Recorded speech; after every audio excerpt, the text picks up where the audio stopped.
Hey everybody, so this is what we're planning to build. I'm planning to build an Angular 19, and this is an Angular 19 version. So this is like the preview of what we're going to build. Um, so if you wanted to check something, this is always interesting to people. You can check to see what version of Angular you're using. Used to be able to check this. Oh yeah, see right here it says Angular 19.0000. So anyways, let's go ahead and get rocking and rolling here. We will need this page. This is the code that we're going to use, and this is my third attempt. So let's go ahead and kill this thing right here. cd dot dot cd dot dot dir. So see, we tried 19 and 19 AT. I don't know why I used the letter T, but let's go ahead and 19 A3 cd 19 A3, and let's do a dir. Let's just CLS first and then a dir, and then we're going to create a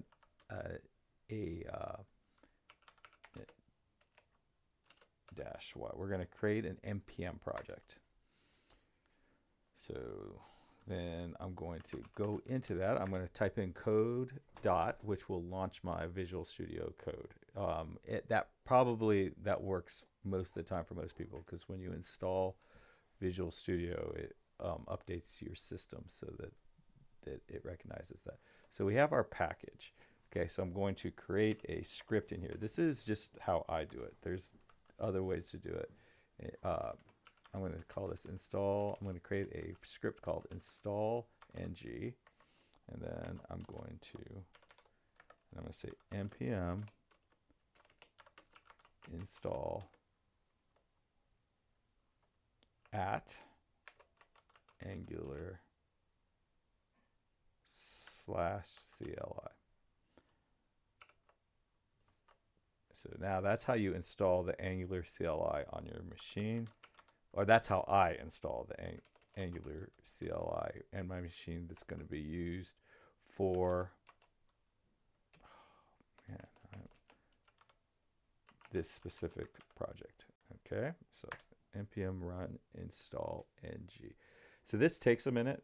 Once we get rolling, you'll notice that it has added a node modules and a package.json and all that. So when I started this, oh, here we go. So the next project thing actually takes longer. So now we have Angular installed, and you see that we have this dependency. And wow, so we actually, in the meantime, in the last hour, they actually uploaded, and they have a 1901 apparently. So there has been an upgrade while we were talking, which is neat. Actually, my last video, something went completely something went completely sideways, and I'm guessing it was the upgrade, because this was where it failed. But anyway, so we are done with the. No, we are not done with this. So now we need to add another command, and this is going to be. I can never remember what all you can do. So I'm going to say npm no ng. So now it's going to use my Angular CLI, and it's going to send it the command help. And I think you need two dashes. Npm run ngh. Let's make this bigger because there's stuff we want to read here. Oh man, I did this. Yeah, no, that's right. Okay, so yeah, this is what we want, and this is no, not the one we want. We want this one. This creates a new workspace. So ngn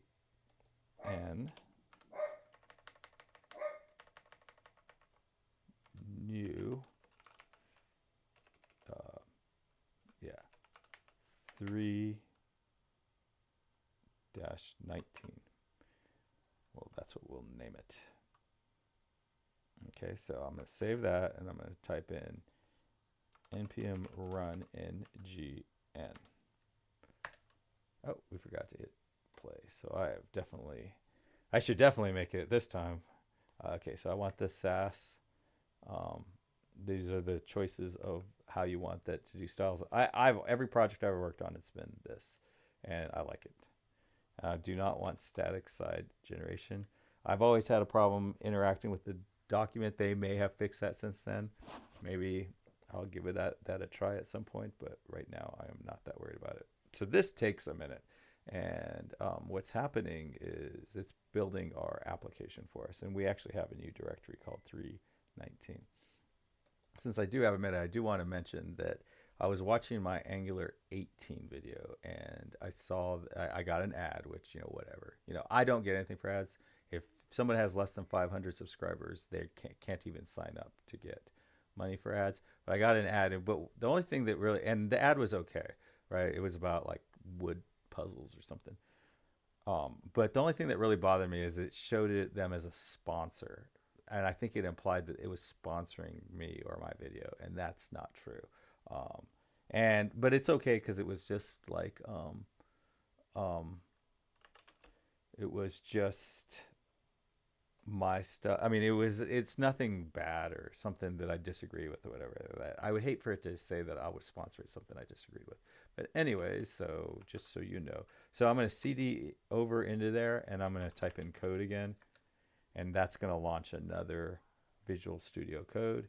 I'm going to kill my old Visual Studio Code, expand this one, and all of that, and I'm going to add a terminal, and I'm going to say npm run.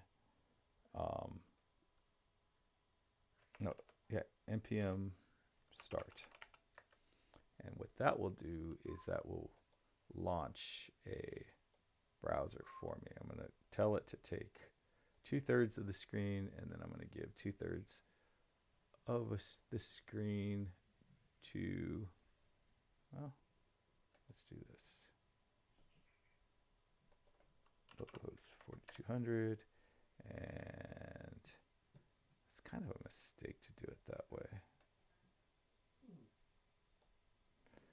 And here. So now we have hello 319. Okay, so next step is to go, this is what I always do next, is I'll go to my source, I'll go to my app and HTML. So all of this HTML is sitting in here in the app.html. That's just the default way they build it. There's tons of ways this is done, but coming soon.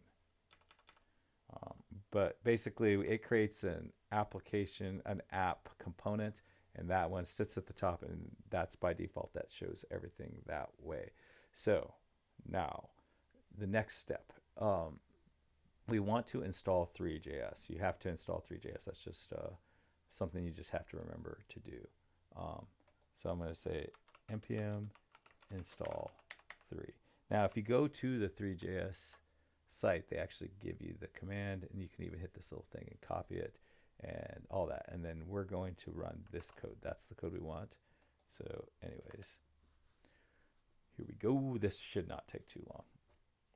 Okay, so 3.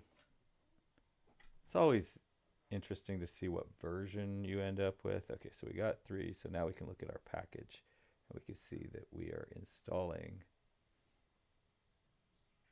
3, and we're getting version 0.170. So that's good. So now let's go back to here. We have our application. So let's try to do the first line of code. I would say this first line of code is what inspired this my whole thing to make a video, because this is a nightmare if you don't know what you're doing, and it's just so easy if you do. And I had done it, I probably figured it out like 5 times and then had to go research, because every time I wanted to make one of these. But if you hit save at this point, it will complain, and it will actually build it, and it will tell you. It used to be you could click this blue thing and it would actually do an install for you, but it doesn't. Here it suggests though to make this, to install this, and this is going to install the types, so that TypeScript knows what it's working with Three.js. So I'm going to do paste that in there, and boom. Now it used to be you had to restart, and that would take me for that. I would be broke. It would the IDE would show it properly, like it would decide that everything was fine, but it would just keep erroring out and erroring out. Looks like that issue has been resolved. So there we go. We do have a warning that our imports are upset, and that is a bit confusing. So I'm going to start, but I don't think it's required to start. All right, so now we have our first line of Three.js. And so just from experience, I've learned that you have to run it after the view has initted. The view has emitted. So there's these different hooks, and this is after view init. Now, when you do that, it's going to complain because I don't know why it's complaining, because after view init has been installed. Oh, because it hasn't been implemented. So now I can hit that and it'll actually create this little function for me. Probably should have the title above it. We probably shouldn't even have the title, so because the title was being shown before. And so now we should be able to take all of that code and from that we looked at over here, we should just be able to take all of this, copy it, and paste it. Hit save. Okay, so it will die because it doesn't know what time is. It wants you to strongly type time. Don't know why that's required. I don't know what it's going to say here. Infer. I bet you that will make it an any. Oh my gosh, no. It figured out that that was a number. That is slick. That's new. So there we go. Now we want to get rid of our coming soon. And then we want to get rid of that space that's around there. So normally when you want to make CSS updates, you'll update the component CSS, but this is actually at the, like we do an inspect. This is at the body level, and you can't get. So with these initial basic setups, you can't update parent stuff. You can only update what's inside that component, which is really nice actually. But they do provide this styles.css, so you can say body and then margin is equal to 0, and that'll get rid of that. And that's pretty nice. I guess I don't know how much time we have because I started that late. So we are at 12:05. I was probably, I don't know. I probably didn't do it in less than 10 minutes. So we should probably, I don't know. This is a good video though, but I'm just going to quickly just kind of go over what these do, because somebody in the last video sort of asked, hey, you know, what's going on? So basically this window here is like if you were doing jQuery or just vanilla JS. And this basically tells it to create an SVG that is, well, it actually just assigns variables. And then this creates a new camera, and it tells it what the width and height of the image is going to be. So that's good. And so you have a camera, and then it tells it that the position is in the Z. So basically X is left and right, Y is up and down, and Z is in and out. So it's saying that put the camera 1 out from 0, 0, 0. And now this is saying to create a box geometry that is 0.2 by 0.2 by 0.2. So it's making this teeny little 1/5 of a unit, 1/5 of a unit box, and then the material is mesh normal material. And then basically you're going to create a mesh based on, so a mesh is the actual structure, and basically you're going to pass it in the geometry, which is the size and the material, and then you're going to add the mesh to the scene. You can interact with any of these things. Somebody asked specifically, like, can I interact with the scene? See, there's like things like that you can modify, and basically, you know, I would definitely ask to chat GPT, or probably that'd be the easiest way, or look up documentation on different things that you can do with this scene. But as you can see, there's just tons and tons and tons of stuff. So how do I do this? Like, it's been a while. Oh yeah, I dismissed that. So anyways, let's see. Mesh. We add the mesh to the scene, and then we just update the renderer, um, and then we can set the height and animation looping. So this set animate, you're passing it this function, and basically all this function is changing the x and the y and the z.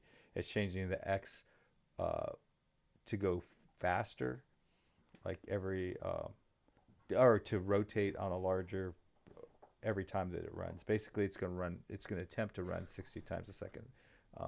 If you try to use this implementation, you're going to get a real jaggedy thing. You really want to be like actually testing time in general. And then you just this re-renders it, so it's going to redraw it. So like I could add, if I wanted to mess around with this, I could add like a slow Z. So slow Z, like really slow. 50. Save. Oh no, that was really fast. So let's try 4,000.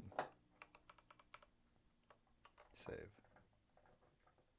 So that changed up things. We can comment things out.